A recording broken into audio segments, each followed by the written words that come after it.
नमस्कार, आप देख रहे हैं योगी अनकट। आज योगी अनकट के इस एपिसोड में मैं आपको बताऊंगी आईएसआई संगठन के बारे में और रांची में आरएसएस दफ्तर पर हुए हमले के बारे में।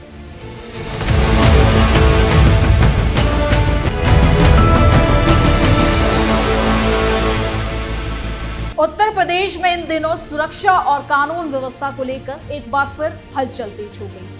एक तरफ सरकार अपराध और अवैध गतिविधियों के खिलाफ लगातार सख्त कदम उठाने की बात कर रही है, तो दूसरी तरफ कुछ मामलों की जांच ने कई बड़े सवाल भी खड़े कर दिए। रांची से सामने आया मामला हो या फिर मेरठ में कथित फर्जी टेलीफोन एक्सचेंज का खुलासा, हर घटना ने सुरक्षा एजेंसियों को अलर्ट कर दिया है। लेकिन सबसे ज्यादा चर्चा उस उत्तर प्रदेश की हो रही है जहां मुख्यमंत्री योगी आदित्यनाथ लगातार अपराध के खिलाफ सख्त कार्रवाई की नीति पर आगे बढ़ रहे हैं। सरकार का दावा है कि कार्रवाई किसी पहचान या दबाव के आधार पर नहीं, बल्कि कानून के आधार पर ही की जा रही है। इसी बीच कुछ मामलों में सामने आए संदिग्ध नेटवर्क और सुरक्षा से जुड़े दावों ने ये सवाल खड़ा कर दिया है कि क्या यूपी को निशाना बनाने की कोशिश हो रही है?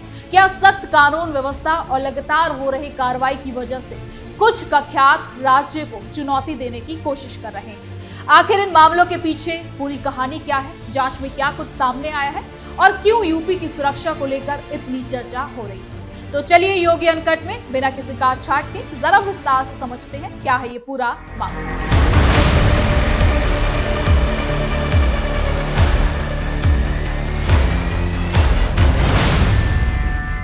उत्तर प्रदेश में कानून व्यवस्था और सुरक्षा को लेकर लगातार चर्चाएं होती रही। एक तरफ सरकार अपराध और अवैध गतिविधियों के खिलाफ सख्त कार्रवाई का दावा करती है, तो दूसरी तरफ कुछ घटनाओं और जांचों ने सुरक्षा एजेंसियों के सामने नई चुनौतियां भी खड़ी कर दी। हाल के दिनों में झारखंड के रांची और उत्तर प्रदेश के मेरठ से सामने आए मामलों ने एक बार फिर ये सवाल खड़ा कर दिया है कि क्या बदलते समय के साथ अपराध और संदिग्ध गतिविधियों के तरीके भी बदल रहे हैं। एक मामला सुरक्षा से जुड़ा हुआ है, जहां जांच एजेंसियां संभावित कनेक्शन और नेटवर्क को समझने में जुटी हुई है। वहीं दूसरा मामला तकनीक के इस्तेमाल से जुड़े कथित फर्जी टेलीफोन एक्सचेंज का है, जिसने साइबर सुरक्षा को लेकर चिंता बढ़ा दी। अब इन घटनाओं के बीच सबसे ज्यादा चर्चा उत्तर प्रदेश की हो रही है। वजह है राज्य में चल रही लगातार कार्रवाई और मुख्यमंत्री योगी आदित्यनाथ अपराध के खिलाफ अपनाई गई सख्त नीति। मुख्यमंत्री योगी आदित्यनाथ लंबे समय से ये कहते रहे हैं कि राज्य में कानून व्यवस्था सबसे बड़ी प्राथमिकता और जिम्मेदारी है। सरकार का दावा है कि अपराध करने वालों के खिलाफ सख्त कदम जरूर उठाए जाएंगे और किसी भी तरह के अवैध गतिविधि को बर्दाश्त नहीं किया जाएगा। और यही वजह है कि जब भी उत्तर प्रदेश में कोई संदिग्ध मामला सामने आता है तो सुरक्षा एजेंसियां बहुत तेजी से एक्टिव हो जाती हैं। रांची मामले में उठे कई सवाल, आरएसएस दफ्तर पर हुआ हमला। आपको बता दें कि झारखंड में आरएसएस दफ्तर पर हुए हमले की जांच में बड़ा खुलासा हुआ है। गिरफ्तार आरोपियों से पूछताछ में पाकिस्तान की खुफिया एजेंसी आईएसआई के कथित ऑपरेशन यूपी और ऑपरेशन पंजाब की बात सामने आई। पूछताछ में आरोपी अमन अंसारी ने बताया कि दुबई से भारत लौटने के बाद उसे पंजाब भेजा गया था। वहां उसे एक बॉस से मिलना था। कुछ दिन पंजाब में रुकने के बाद वो वापस रांची लौट आए। इसके बाद आईएसआई हैंडलरों की ओर से उसे और उसके साथी सैफ को लखनऊ जाने का ऑर्डर मिला। जानकारी के मुताबिक दोनों ट्रेन से कानपुर होते हुए लखनऊ जाने के लिए निकल गए, लेकिन कोडरमा में ही रांची पुलिस ने उन्हें गिरफ्तार कर लिया। जांच एजेंसियों का मानना है कि अगर दोनों लखनऊ पहुंच जाते तो वहां आईएसआई से जुड़े किसी स्लीपर सेल के सदस्य से उनकी मुलाकात होनी। सुरक्षा एजेंसियों के मुताबिक लखनऊ में होने वाले इस बैठक का मकसद बेहद खास हो सकता है। पूछताछ में ये सामने आई है कि वहां आरोपियों को कोई बड़ा टास्क भी सौंपा जाना था और इसी वजह से एजेंसियां ये पता लगाने में जुटी हुई है कि आखिर ऑपरेशन यूपी का वास्तविक उद्देश्य क्या था। जांचकर्ता इस एंगल में भी जांच कर रहे हैं कि कहीं लखनऊ के बाद अयोध्या जाने की तो कोई तैयारी नहीं। 1.5 लाख में हुई थी अटैक की डील। तो वही सूत्रों के मुताबिक लखनऊ में सक्रिय संदिग्ध स्लीपर सेल की तलाश में कई जगहों पर छापेमारी की जा रही है। एजेंसियां उन लोगों की पहचान करने की कोशिश कर रही है जो इस पूरे नेटवर्क से जुड़े हो सकते हैं। जांच में यह भी खुलासा हुआ कि आरएसएस कार्यालय पर हमले को अंजाम देने के लिए कुल 1.5 लाख रुपए की डील को तय किया गया था। ये रकम तीनों आरोपियों के बीच बांटी जानी थी। शुरुआती भुगतान के तौर पर 10,000 रुपए QR कोड स्कैन करके जरिए भेजे गए थे। अब एजेंसियां ये पता लगाने में जुटी है कि भुगतान करने वाला व्यक्ति कौन था और पैसा आखिर कहां से आया है।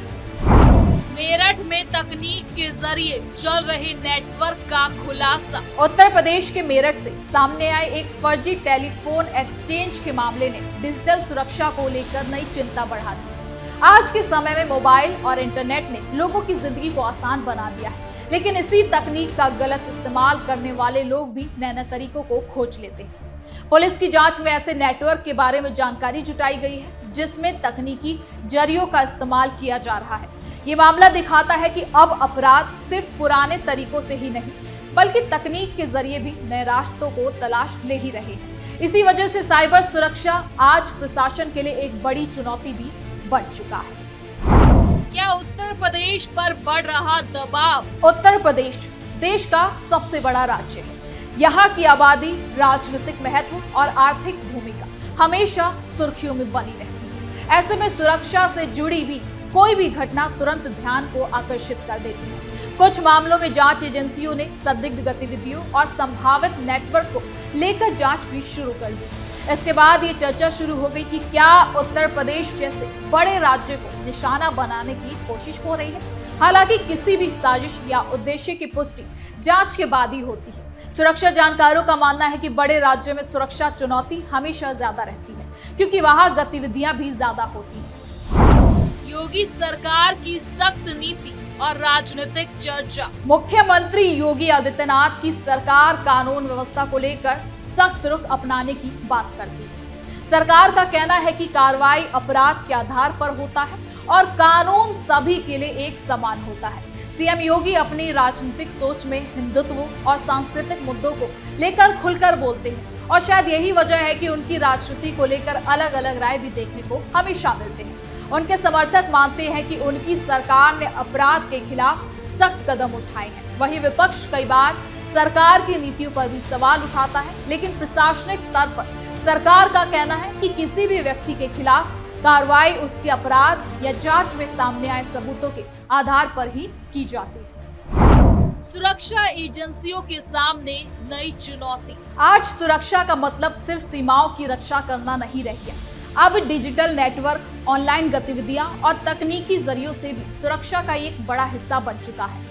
उत्तर प्रदेश जैसे बड़े राज्यों में पुलिस और सुरक्षा एजेंसियों की जिम्मेदारी बढ़ जाती है क्योंकि यहाँ करोड़ों लोग रहते हैं और हर तरह की गतिविधियां भी देखने को मिलती रहती हैं। ऐसे में किसी भी संदिग्ध गतिविधि को समय रहते पहचानना जरूरी हो जाता है। सरकार की तरफ से लगातार ये संदेश दिए जाते हैं कि राज्य में कानून व्यवस्था से समझौता नहीं किया जाएगा।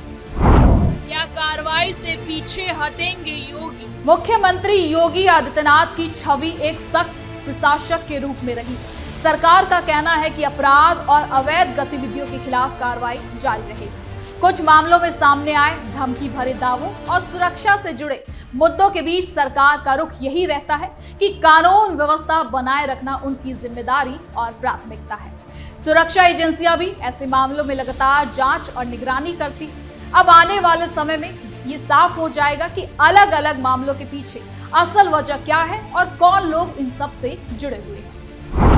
बदलते दौर में जरूरी है सतर्कता। इन घटनाओं से एक बात साफ होती है कि आज चुनौतियां भी बदल चुकी हैं। एक तरफ अपराध के पुराने तरीके हैं तो दूसरी तरफ तकनीक आधारित कई परेशानियां भी सामने आ चुकी हैं। ऐसे में प्रशासन के साथ साथ आम लोगों को भी जागरूक रहने की जरूरत है।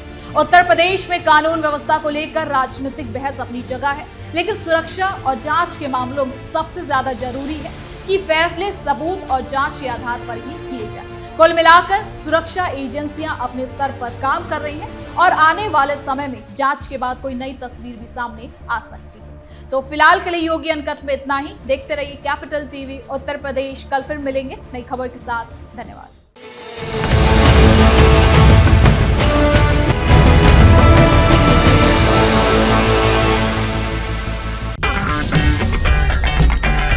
अगर आपको हमारा वीडियो पसंद आया हो तो इसे लाइक करें, हमारे चैनल को सब्सक्राइब करें और हाँ, बेल आइकन दबाना ना भूलें ताकि आप तक हमारे वीडियो की नोटिफिकेशन पहुंचती रहे।